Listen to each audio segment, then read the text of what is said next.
भगवान शिव को नमस्कार।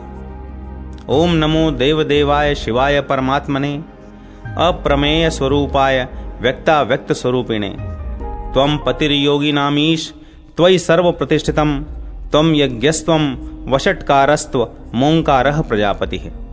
देवाधिदेव परमात्मा शिव को नमस्कार है। उनका स्वरूप अप्रमेय है। वे निराकार और साकार दोनों ही हैं। प्रभो, आप योगियों के अधीश्वर हैं। आप में ही सब कुछ प्रतिष्ठित है। आप ही यज्ञ हैं, आप ही वषट्कार, आप ही ओमकार और आप ही प्रजापति हैं।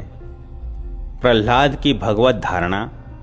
गजेपि विष्णुर्भुजगेपि विष्णुर्जलेपि विष्णुर्ज्वलनेपि विष्णुः त्वयि स्थितो दैत्यमयि स्थितिश्च विष्णुविना दैत्यगणोऽपि नास्ति।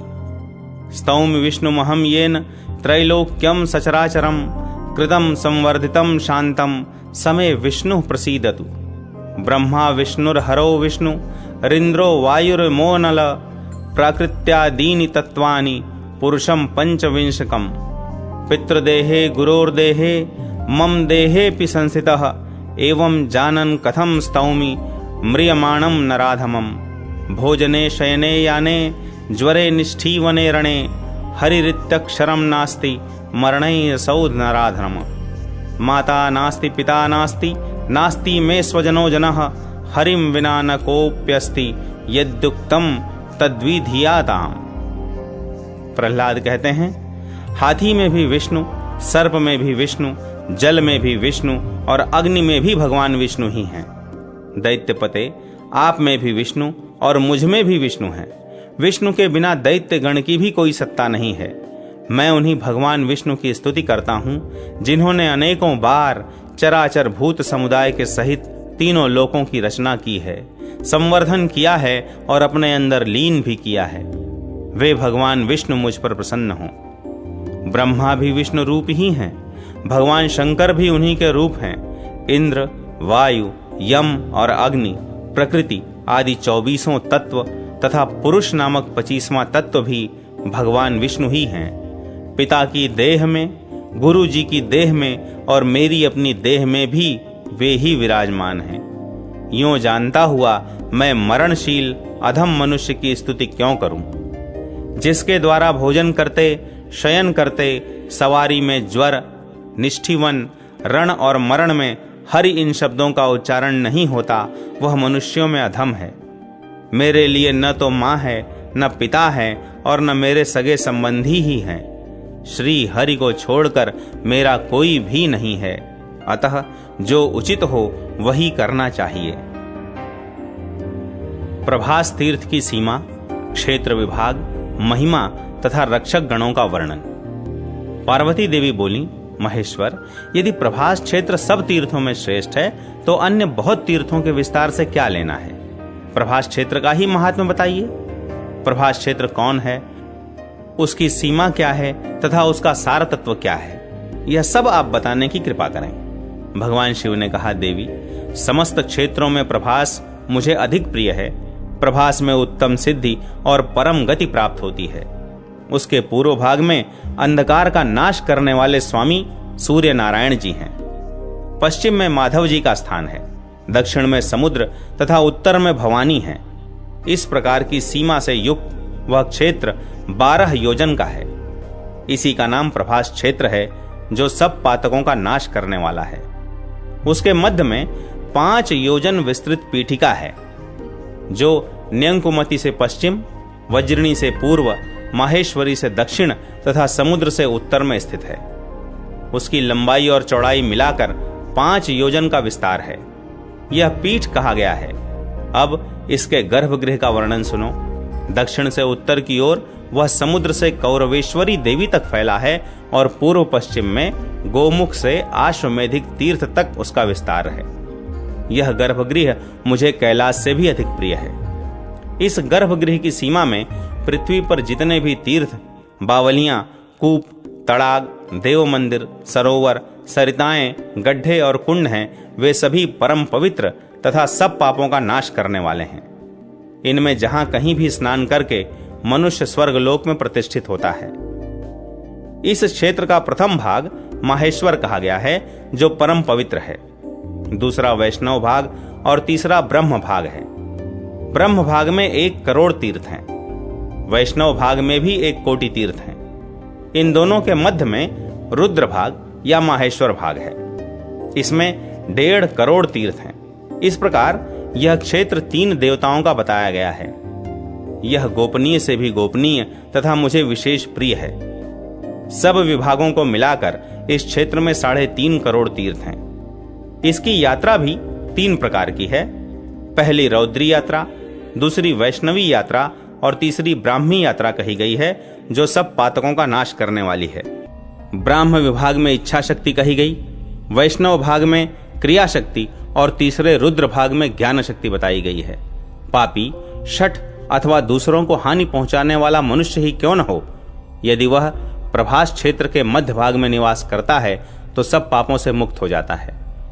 हिमवान, गंधमादन, कैलाश, निषद, परम प्रकाशमय मेरुगिरी, मनोहर त्रिकूट, महागिरी मानसोत्तर, रमणीय देवोद्यान, नंदनवन तथा स्वर्गलोक के रमणीय तीर्थ और मंदिर, इन सब को छोड़कर प्रभास में मेरा मन लगता है। देवी, जो एकाग्रचित्त होकर प्रभास में संयम पूर्वक निवास करता है, वह तीनों समय भोजन करके भी वायु पीकर रहने वाले तपस्वी के समान पुण्य फल का भागी होता है। जो विघ्नों से आक्रांत होकर भी प्रभास तीर्थ का सेवन नहीं छोड़ता, वह जरा और मृत्यु को त्याग देता तथा जन्म के आशाश्वत चक्र से मुक्त हो जाता है। जो मनुष्य प्रभास क्षेत्र में निश्चय पूर्वक निवास करते हैं, उनको एक ही जन्म में मोक्ष प्राप्त हो जाता है। जो उत्तम व्रत का पालन करने वाले ब्राह्मण प्रभास क्षेत्र में स्थित हैं, जो मृत्युंजय मंत्र के साथ शतरुद्रीय का जप करते हैं, उन्हें 6 महीने के भीतर ज्ञान प्राप्त हो जाता है। नाम का पर्याय बताने वाले विद्वान पुरुष शिव कहते हैं वेद को। शतरुद्र मंत्र शिव स्वरूप वेद का आत्मा है। जो प्रभास क्षेत्र में आकर इड्यम इत्यादि मंत्र से मेरा पूजन करते हैं, वे निस्संदेह मुक्त हो जाते हैं। जो मनुष्य वहां समंत्र या अमंत्र भाव से रहते हैं, अर्थात मंत्र जपें या न जपें, केवल वहां सदा निवास करते हैं, वे भी जिस गति को पाते हैं वह बड़े बड़े दानों और यज्ञों से भी नहीं मिलती। इस क्षेत्र में स्वयंभू लिंग के रूप में साक्षात हम महेश्वर ही निवास करते हैं। प्रभास में भगवान सोमनाथ के दक्षिण में करोड़ों रुद्र स्थित हैं। ब्रह्मांड में जितने तीर्थ हैं, वे सभी वैशाख की चतुर्दशी को सोमनाथ के समीप जाते हैं। प्रभास क्षेत्र में निवास करने वाले पुरुषों के लिए जो सद्गति बताई गई है, वह न तो कुरुक्षेत्र में है, न हरिद्वार में और न पुष्कर में ही है। देवदेव महादेव जी का वह गुप्त क्षेत्र 7 योजन है। वहां ब्रह्मा और विष्णु आदि देवता तथा असंख्य योगी सनातन भगवान मुझ सदाशिव की उपासना करते हैं। वे सभी मेरे भक्त हैं और मेरी उपासना में तत्पर रहते हैं। संयमशील सन्यासी 8 मास तक भ्रमण करते हैं और 4 मास तक एक जगह प्रभास तीर्थ में नियम ग्रहण करके उन्हें निवास करना चाहिए। एक मनुष्य सोमेश्वर शिव का पूजन करता है और दूसरा तप करता है। उन दोनों में वही श्रेष्ठ है जो सोमनाथ की पूजा में संलग्न है। जो योग, सांख्य, पांचरात्र तथा अन्य शास्त्रों द्वारा जानने योग्य हैं, वे ही शिव प्रभास क्षेत्र में स्थित हैं। सोमनाथ लिंग में यह संपूर्ण चराचर जगत स्थित है, इसलिए उस लिंग में सदा महादेव का यत्न पूर्वक पूजन करना चाहिए। मनुष्य मानव बुद्धि के अनुसार जो कुछ भी अशुभ कर्म कर बैठता है, वह श्री सोमनाथ के पूजन से विलीन हो जाता है। वेदवादी पुरुष जिन्हें कालाग्नि रुद्र कहते हैं, वे ही भैरव नाम से प्रभास तीर्थ में स्थित हैं। मैं ही भैरव रूप धारण करके सब पापों का नाश करता हूं। अग्निमीळे इस मंत्र के द्वारा जिसके प्रभाव का वर्णन हुआ है, वही मैं प्रभास क्षेत्र में अग्निमीळ नामक धारण करता हूं। इसके सिवा सब देवताओं ने वहां मेरा नाम कालाग्नि रुद्र भी रखा है। मेरा एक नाम अग्निशान भी है। इस प्रकार 3 नाम बताए जाते हैं। प्रत्येक कल्प में जो मेरे नाम होते हैं, उनकी गणना नहीं की जा सकती, क्योंकि कल्प और ब्रह्मा असंख्य हैं। इस प्रकार यह सोमेश्वर देव का रहस्य परम गोपनीय है। देवी, तुम्हारे प्रति स्नेह होने से और तुम्हारी भक्ति के कारण यह सब मैंने तुमसे कहा है। पुरुष, स्त्री, बालक, वृद्ध, नपुंसक चांडाल, पुक्कस, शूद्र, म्लेच्छ, मूर्ख तथा अन्य जो निंदित मनुष्य इस पृथ्वी पर निवास करते हैं, वे सब यदि प्रभास तीर्थ में मृत्यु को प्राप्त हों तो मुक्त हो जाते हैं। यहां मैंने दक्षिण भाग में विश्वनाथ की और उत्तर में दंडपाणि की स्थापना की है। वे दोनों इस क्षेत्र की रक्षा करते हैं। अन्यान्य गणाध्यक्ष भी मेरी आज्ञा के अधीन होकर इस क्षेत्र की रक्षा करते रहते हैं।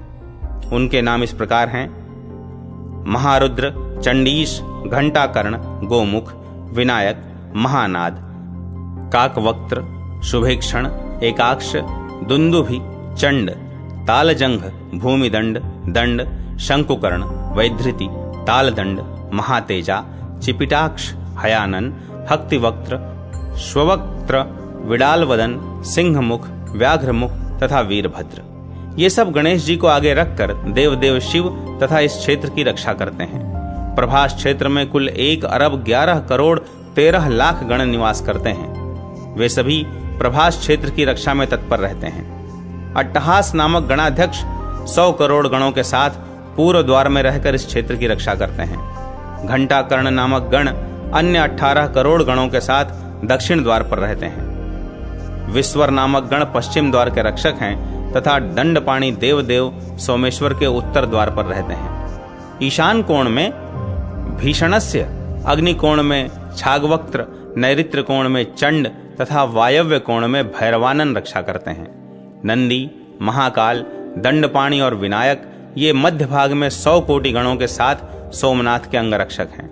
इस प्रकार असंख्य गणाध्यक्ष उस क्षेत्र की रक्षा में रहते हैं। कलयुग के पातकों से जिनका चित्त दूषित है, उनके लिए मेरा वह स्थान अगम्य है। मेरे लोक में जो पातालवासी सिद्ध हैं, वे काल भैरव सोमनाथ की प्रदक्षिणा करते हैं। पृथ्वी में जो पुण्य तीर्थ, मंदिर और देवता हैं, वे सभी सोमेश्वर देव की परिक्रमा करते हैं। शाकुनी, भारभूति, आषाढ़ी, दंड, पुष्कर, नैमिष, अमरेश्वर, भैरव, मध्यम, काल, केदार, कणवीरक, अट्टहास, महेंद्र, श्रीशैल तथा गया आदि सभी तीर्थ भगवान सोमनाथ की प्रदक्षिणा तथा उनके लिंग की स्तुति करते हैं। जहां प्राची सरस्वती है, वहां 10 सहस्त्र अरब तथा 3 करोड़ ऋषि निवास करते हैं। जो मनुष्य यहाँ अपने पाप नाश के लिए स्नान करेंगे, उन्हें 10 गोदान का पुण्य प्राप्त होगा। वहां पर शूल भेद आदि लिंग पूजन करने योग्य हैं। महापापाचारी मनुष्य भी प्राची सरस्वती में प्राण त्याग करके साक्षात शिव को प्राप्त होता है। विप्रवरो, वहां दही और कंबल दान करने चाहिए। यह दान सब पापों का नाश करने वाला तथा सार से भी सार पुण्य है। ब्राह्म स्थान में एक ब्राह्मण को भोजन कराने से कोटि गुना फल मिलता है। यह जानकर मैं वहां प्रसन्नता पूर्वक स्थित रहता हूँ। कलयुग में वहां सभी तीर्थ अदृश्य होकर रहते हैं। मनोहर प्रभास क्षेत्र में जहां सोमनाथ जी स्थित हैं, वहां मेरे 2 गण उद्भ्रम और संभ्रम रहते हैं। वे वहां रहने वाले दुष्ट लोगों के मन में भ्रम एवं विभ्रम उत्पन्न कर देते हैं। इस प्रकार वे दुष्ट चित्त वाले प्राणियों से उस क्षेत्र की रक्षा करते हैं। जो श्रेष्ठ मानव इस तीर्थ में भक्ति पूर्वक दंडपाणि का दर्शन करते हैं, उन्हें किसी प्रकार का विघ्न नहीं प्राप्त होता। जो ब्राह्मण, क्षत्रिय, वैश्य, शूद्र अथवा वर्ण संकर इच्छा या अनिच्छा से उस शुभ क्षेत्र के भीतर मृत्यु को प्राप्त होते हैं, वे सभी मेरा सारूप्य प्राप्त करके मेरे दिव्य धाम में चले जाते हैं। मेरु, 7 द्वीप तथा 7 समुद्रों के गुणों का वर्णन किया जा सकता है, परंतु आदिदेव सोमेश्वर शिव के गुणों का वर्णन 100 कोटि वर्षों में भी नहीं किया जा सकता है। सोमनाथ के दिव्य स्वरूप का दिग्दर्शन। महादेव जी कहते हैं, देवी जो निर्भय, निर्मल, नित्य, निरपेक्ष, निराश्रय, निरंजन, निष्प्रपंच, निःसंग तथा निरुपद्रव तत्व है, वही प्रभास तीर्थ में सोमेश्वर लिंग के रूप में स्थित है। यह समझो। जो मोक्षदायक, अज्ञेय, अनुपम, अनामय, नित्य, कारण रूप, दिव्य, निर्लेप, विश्वतोमुख, शिव, सर्वात्मक, सूक्ष्म, अनादि, दैवत रूप, आत्मस्वरूप से जानने योग्य, चित्त के चिंतन से परे, गमनागमन से मुक्त, बाहर भीतर व्याप्त, केवल, निष्कल, निर्मल एवं ज्ञान का प्रकाशक है, वही प्रभास तीर्थ में प्रणवमय सोमेश्वर लिंग के रूप में स्थित है। यह जानो। स्पंद रहित, महात्मा, भावातीत, लक्षण रहित, वाक प्रपंच आदि से शून्य, निष्प्रपंच, शिव ज्ञान और ज्ञेय की दृष्टि में स्थित, हेत्वाभास शून्य, अनाहृत, शब्दगत तथा शब्दादि गुणों को प्रकट करने वाले ऐसे विशेषणों से युक्त मुझ शिव को ही प्रभास क्षेत्र में सोमनाथ लिंग के रूप में प्रकट मानो। प्रभास क्षेत्र में शिवलिंग रूपी सोमनाथ को शब्द ब्रह्ममय, शांत, अशांत, निरास्पद, सबसे दूर, सबके ध्यान में स्थित, अनादि, अच्युत, दिव्य, प्रमाणातीत, प्रमाण गोचर, अधोगत, ऊर्ध्वगत, नित्य, देहस्थित जीव रूप, हृदय आदि 12 अंगों में स्थित, प्राण और अपान के उदय अस्त में व्याप्त, अग्राह्य, इंद्रिय रूप, निष्कलंक, सूक्ष्म, स्वर का आदि, व्यंजन से अतीत, वर्ण आदि से रहित, निःशब्द, निष्कल, सौम्य, देहातीत, परात्पर, समस्त भूतों के लिए अगम्य, भावाभाव से रहित, भाव भक्ति से जानने योग्य, परम सूक्ष्म, 25 तत्वों की उत्पत्ति का कारण, अप्रमेय, अनंत, अक्षय, इच्छानुसार रूपधारी, सब प्राणियों की उत्पत्ति का कारण, बीज और अंकुर को भी प्रकट करने वाला, व्यापक, सर्वकाम, अक्षर, परम पद, स्थूल और सूक्ष्म सभी विभागों में स्थित, व्यक्ता व्यक्त स्वरूप, सनातन, कल्प कल्पांत रहित, अनादि, अनंत, महाभूत, महाकाम, शिव तथा निर्वाण भैरव समझो। इतना ही नहीं, उन्हें योग क्रिया से मुक्त, मृत्युंजय, अनादिमान, समस्त उपसर्गों से रहित, सर्वव्यापी, शिव, परम अकल, द्वैत वर्जित, अन्य तेज से रहित, प्रभास क्षेत्र निवासी, सूर्य के समान अधिक कांतिमान, संपूर्ण तेजों से अधिक बढ़े हुए, शरणागत वत्सल, ईशान, देव, ओमकार, शिवरूपी, देवदेव, महादेव, पंचमुख, वृषध्वज, निर्मल, मन के अगोचर, भावग्राह्य, उपमार रहित, सदा शांत, विरूपाक्ष, शूलहस्त, जटाधर, हृदय कमल के मध्य कोश में विराजमान, शून्य रूप तथा निरंजन जानो। जो परात्पर देव, हंस और नाद कहे गए हैं, वे ही इस प्रभास स्थान में स्वयं विराजमान हैं। देवी, अपने इस आदि स्वरूप को मैंने योग बल से जाना है और स्वयं ही इसका निरूपण किया है। ये सोमनाथ पूर्वाह्न काल में ऋग्वेद में स्थित होते हैं, मध्याह्न में यजुर्वेद के भीतर इनकी स्थिति होती है, अपराह्न काल में सामवेद में और संध्या के समय अथर्ववेद में ये विराजमान होते हैं। मैं अंधकार से परे, सूर्य के समान प्रकाशमान इस अंतर्यामी महापुरुष सोमेश्वर को जानता हूं। इनको ही जानकर मनुष्य कभी मृत्यु को नहीं प्राप्त होता, मुक्त हो जाता है। मनुष्यों की मुक्ति के लिए दूसरा कोई मार्ग नहीं है। पार्वती, इस प्रकार महामहिमशाली सोमनाथ के महात्म्य का दिग्दर्शन मात्र कराया गया है।